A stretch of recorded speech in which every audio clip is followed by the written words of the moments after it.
Hello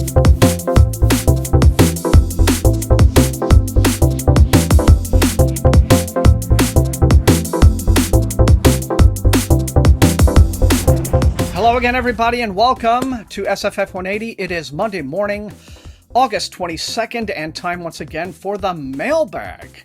And boy, it has been a hot minute since I've done one of these, isn't it? You know, it's okay, like I think a couple of weeks ago, I did sort of like a faux mailbag as a community post, just in photographic form, but it's not the same, right? So I'm really happy to be back here with all of you guys and back in the saddle once again.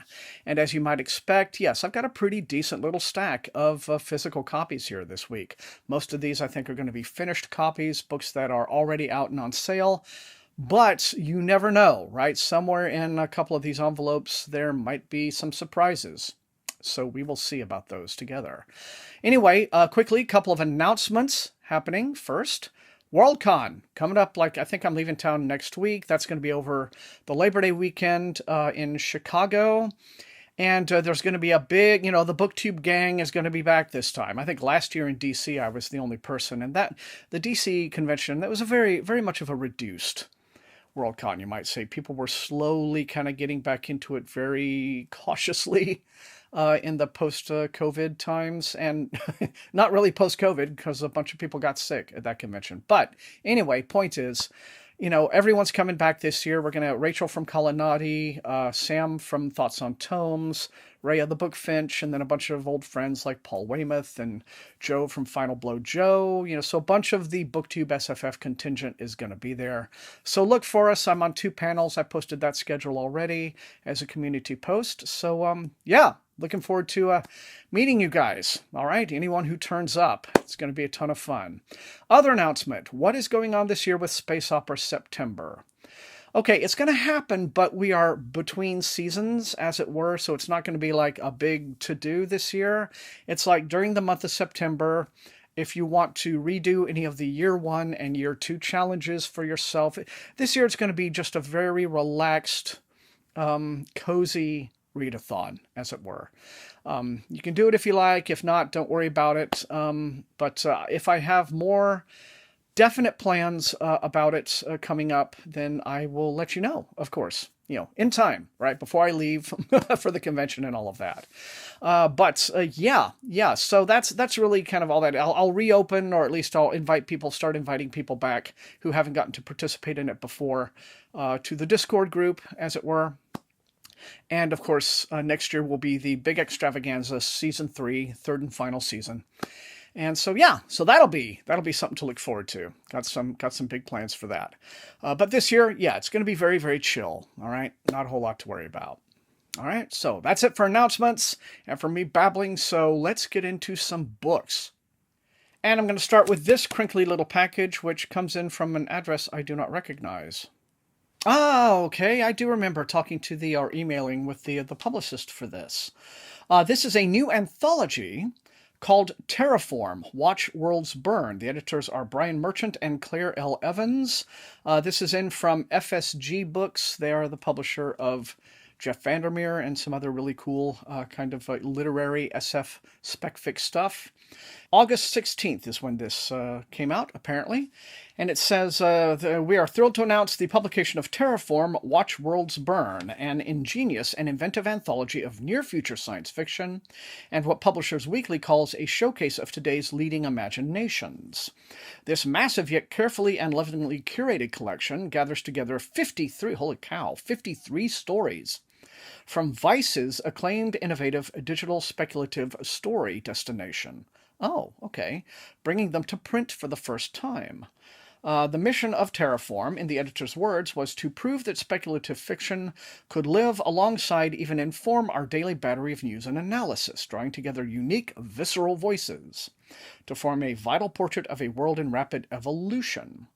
With glowing advance praise from Kim Stanley Robinson, Cory Doctorow, and Annalee Newitz, and National Book Award-winning author Charles Yu, excitement is palpable for this groundbreaking feat of speculative literature. Okay.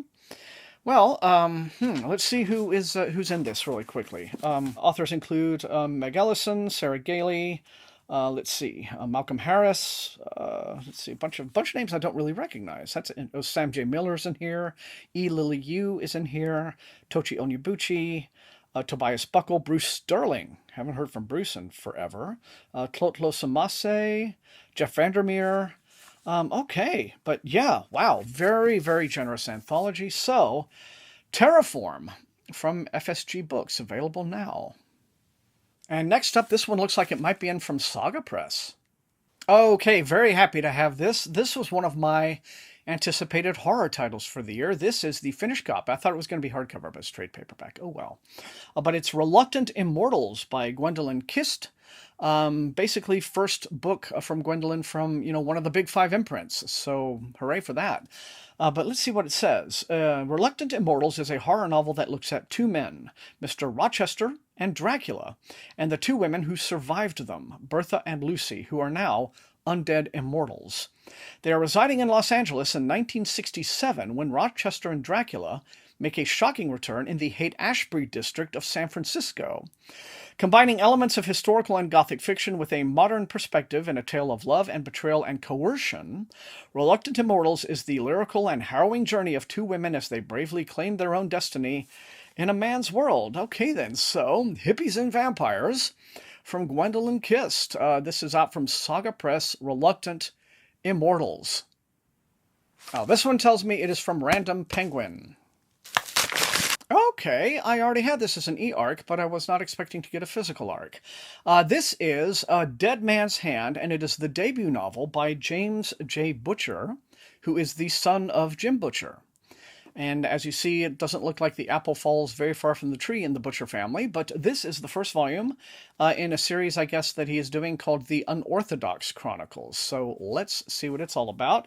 It says, in the tradition of his renowned father, of course, James J. Butcher's debut novel is a brilliant urban fantasy about an inexperienced witch on the run who will need to throw out the magical rulebook to solve the murder of his former mentor. On the streets of Boston, the world is divided into the ordinary usuals and the paranormal unorthodox. Okay, that makes sense. And in the Department of Unorthodox Affairs, the auditors are the magical elite. Government-sanctioned witches with spells at their command and all the power and prestige that come with it. Grimshaw Griswold Grimsby is not one of those witches. Okay, so I suspect there's going to be a lot of humor in this book. After flunking out of the auditor training program and being dismissed as not department material, Grimsby tried to resign himself to life as a mediocre witch.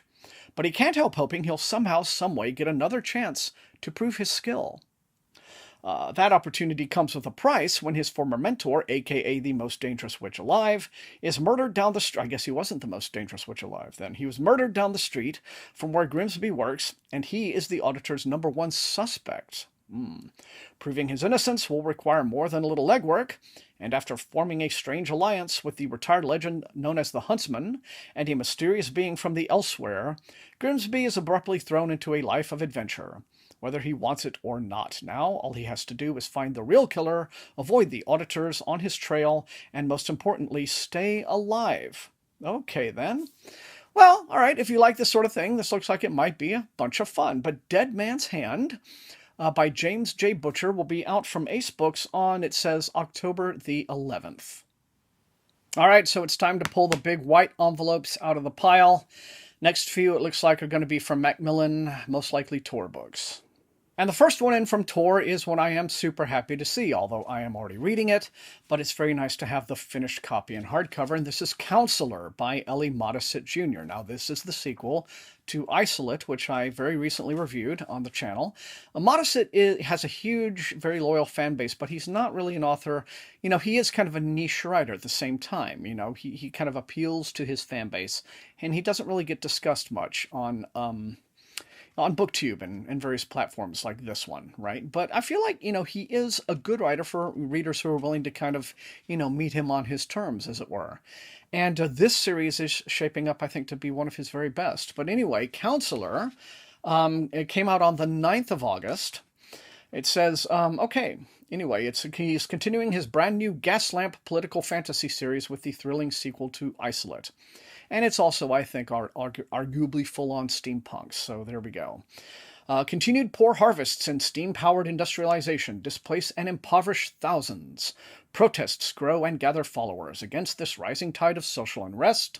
Stefan Deckard, newly appointed to the Council of 66, is the first counselor who is an isolate, a man invulnerable to the emotional manipulations and emotional surveillance of empaths. This makes him dangerous. As unknown entities seek to assassinate him, Deckard struggles to master political intrigue and infighting while introducing radical reforms that threaten entrenched political and corporate interests. So yeah, this is very much a series about ideas about how just political systems work in times of, unrest and turmoil. And yeah, I think it's an interesting series. So look for a review of this one pretty soon, because I am very much continuing this one, in a timely way. And next in from Tor, we have Just Like Home by Sarah Gailey, new book by Sarah Gailey. This one looks to be much more close to horror or dark thriller than anything she's done quite like this before. So let's see what we have. This one, for some reason, doesn't have a sell sheet. Oh, it's nice blood red end papers, though. I'll tell you that. Well, let's see what we have. It says, Just Like Home is a darkly gothic thriller from nationally best-selling author Sarah Gailey, perfect for fans of Netflix's The Haunting of Hill House. That should be Shirley Jackson's The Haunting of Hill House. See, that one came first. Right? We all know that, right? As well as HBO's true crime masterpiece, I'll Be Gone in the Dark. Okay, come home. Vera's mother called, and Vera obeyed. In spite of their long estrangement, in spite of the memories, she's come back to the home of a serial killer. Back to face the love she had for her father and the bodies he buried there. Coming home is hard enough for Vera, and to make things worse, she and her mother aren't alone. A parasitic artist has moved into the guest house out back, and he is slowly stripping Vera's childhood for spare parts. He insists that he isn't the one leaving notes around the house in her father's handwriting, but who else could it possibly be? There's secrets yet undiscovered in the foundations of the notorious Crowder house. Vera must face them and find out for herself just how deep the rot goes. Yeah, this one sounds like full-on horror. But it's Just Like Home by Sarah Gailey, and it's available now from Tor. And finally, among the finished Tor copies, we have, I think this is the package that's been sitting around the house the longest, but we have A Half-Built Garden by Ruthanna Emrys. Now, this one came out way back on July 26th. Okay. But it is a novel of extraterrestrial diplomacy and urgent climate repair, bursting with quiet, tenuous hope and an underlying warmth from a literary descendant of Le Guin. Okay, on a warm March night in 2083, Judy Wallach-Stevens wakens to a warning of unknown pollutants in the Chesapeake Bay. She heads out to check what appears to be a false alarm, and stumbles upon the first alien visitors to Earth. These aliens have crossed the galaxy to save humanity, convinced that the people of Earth must leave their ecologically ravaged planet behind and join them among the stars. And if humanity doesn't agree, they may need to be saved by force. Now, that is an interesting spin on alien invasion, I must say.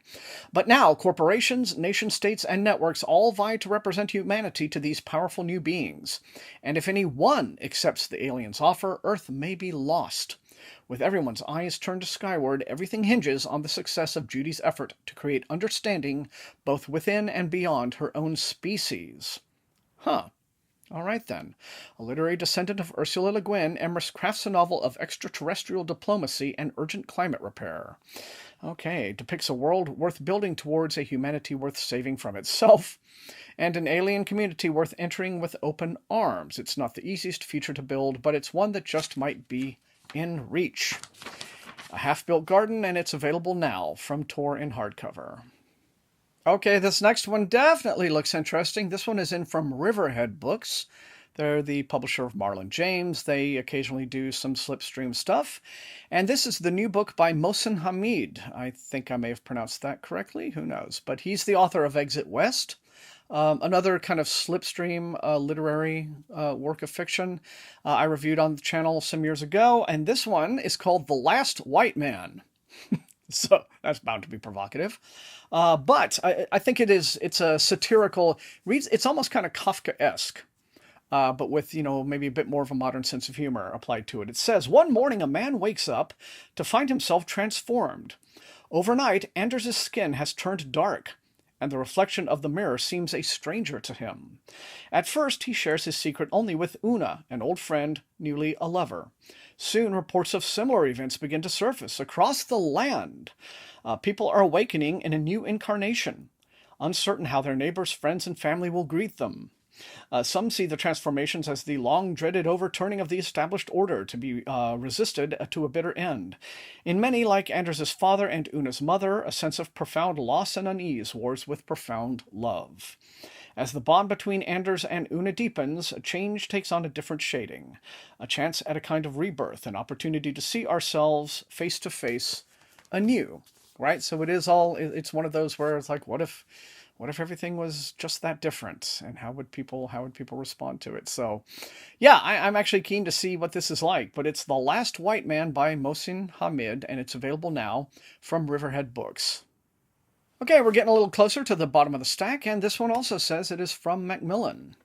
All right, well, this one is in from St. Martin's Press, and to be honest, this kind of thing is not really in my wheelhouse.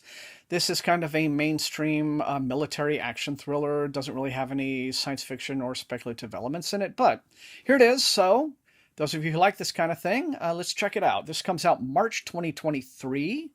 It's called Total Empire. The author is A.J. Tata. And I don't know if it's the first volume in a particular series or one of the later ones, but it does have a cell sheet. Good, I don't have to read the back. Handy. All right, well, it says, Dear media colleague, when Sergeant Major Sylvester Sly Morgan is killed while on a mission, his daughter Zoe tells General Garrett Sinclair, I guess that's the hero of this series, that she discovered her father's death wasn't a random killing. Her father accidentally recorded a high-level meeting between Chinese, American, and French diplomats as they spoke with tech moguls about a plan for a new global government. Author A.J. Tata uses his vast military experience to create thrillers that feel all too real. In his new book, Total Empire, Tata sets his hero, General Sinclair, off on a rogue mission in the Sahara Desert to thwart an international nuclear threat. Okay. And so it, kind of goes from there. So I suppose this is a currently active and ongoing series, and it's the latest volume. So if you like that kind of stuff, well, here you go. Total Empire will be available March 2023. All right, now this is another big, fat, chunky, heavy one from Random Penguin. Oh, nice. I wasn't expecting this in so soon in a finished copy. This is The Spear Cuts Through Water. It's the new book by Simon Jimenez. It's in from Del Rey. Simon Jimenez is the author of The Vanished Birds. And yeah, gorgeous edition here with these incredible, maps on the end paper and what have you. So, yeah, check that out. But anyway, let's have a look. Really quickly. It says, in this new epic fantasy, from the author of The Vanished Birds, two warriors shepherd an ancient god across a broken land to end the tyrannical reign of a royal family. The people suffer under the centuries-long rule of the Moon Throne. The royal family, the despotic emperor, and his monstrous sons, the Three Terrors, hold the countryside in their choking grip. They bleed the land and oppress the citizens with the frightful powers they inherited from the god locked under their palace. But that god cannot be contained forever.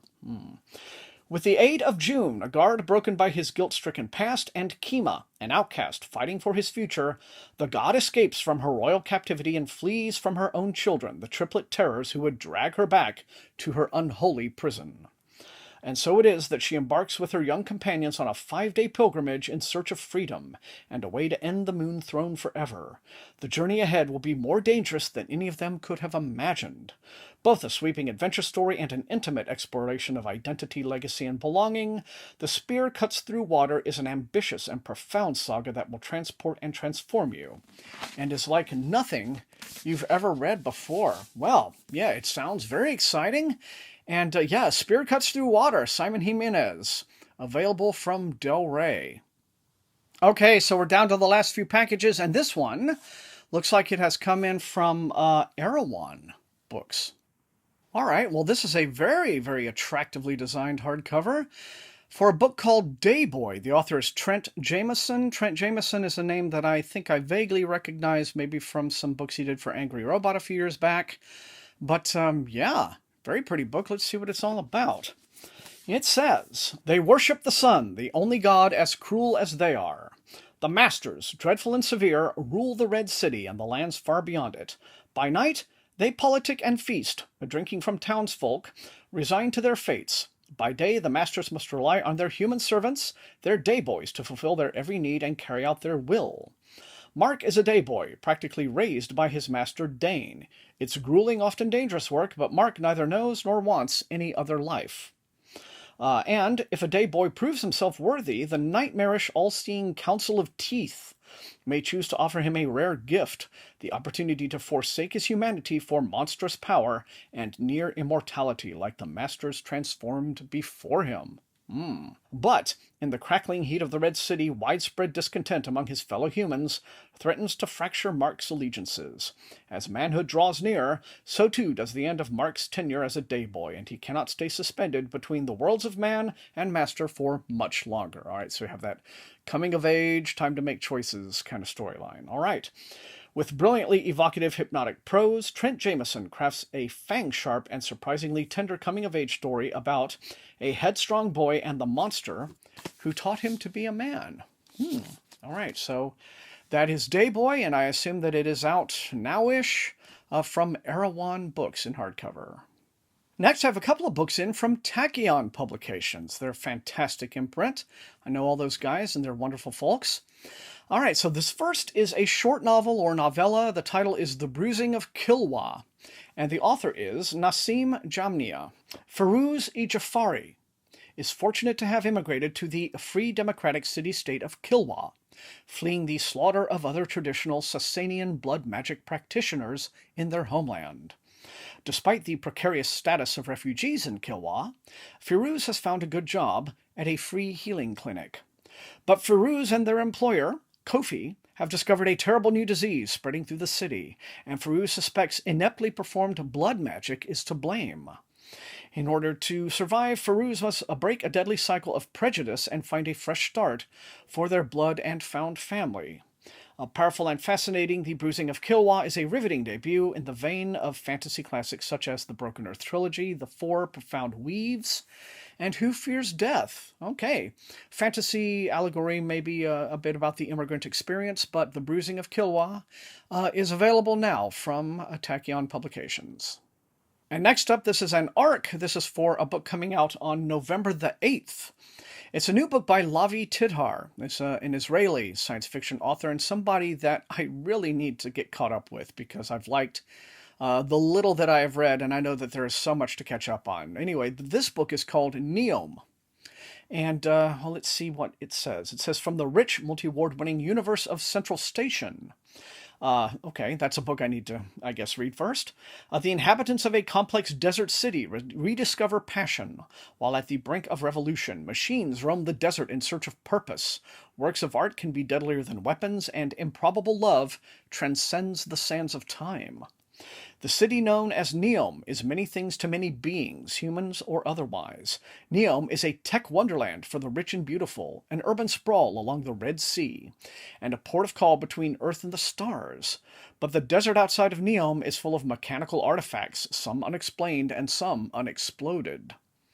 Childhood affection is rekindling between loyal Shurta officer Nasir and hardworking flower seller Miriam. But Nasu, a deadly terror artist, has come to the city with missing memories and unfinished business.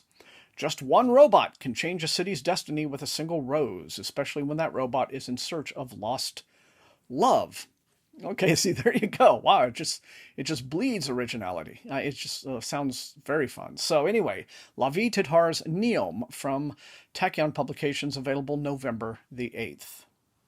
And finally, on this mailbag, we have a book in from Dutton that is a Random Penguin imprint, and it's called The Awoken. The author is Caitlin Monroe Howes. And this one, let's see what it's all about. I believe this is just out in hardcover. It says, it's a cinematic debut about a woman who dies, undergoes cryogenic preservation, and wakes up a century later in a world where her very life is a crime. Alabine Rivers, a politically active young woman with dreams of changing the world, is in the throes of a once-in-a-lifetime kind of love. So when she finds out the devastating news that she has terminal cancer, the only thing that gives her solace is the possibility of a second life through the emerging field of cryogenics. 100 years later, scientists have indeed discovered how to bring back the dead from preservation, but humanity has been locked in a philosophical battle over the ethics of this new world, a battle that has turned violent. Those who are resurrected, the Awoken, have been declared illegal and are to be shot on sight. United America, this is the world Alabine is brought into by the resurrectionists and underground militia fighting for the rights of the Awoken. Alone in a completely unfamiliar society, and one where she is an outsider for the first time in her life. Alabine must figure out how to survive and determine her place, while being haunted by consuming lucid memories of her previous life and the man she loved. But when Alabine finds herself an unexpected focus of attention from both the Awoken movement and the UA government, with a ticking clock for the fate of the Awoken in her hands, she has to make a choice. One that will determine her future and change her past forever. The Awoken is a riveting look at prejudice, complicity, the fears that tear us apart, and the hope that can bring us together. Interesting. All right then, it is available now from Dutton in hardcover, The Awoken. And that is it for this episode of the Mailbag. You guys know the drill. Light up those comments. Let me know which of these looks most interesting and exciting for you, and which you would like to see me prioritize for review. And otherwise, of course, if you enjoyed watching, please slam that like button, share the video far and wide with all of your SFF reading friends, and above all, please subscribe. If you have not done so, that is how the channel grows. You can also support the channel at my TeePublic store and at my Patreon, where recruits into Wink's Army, occasionally, when I finish them on time, get perks like early access to some of my videos. I want to thank all of those folks for their added support, because I use the Patreon money to pay Matt Olson, my wonderfully gifted channel artist who does all of my amazing thumbnails for me. So those of you who've been willing to pitch into that have my thanks for the added support. It's much appreciated. I want to thank all the rest of you guys for being the very best viewers in all of BookTube, and until I see all of you next time, stay safe and happy reading.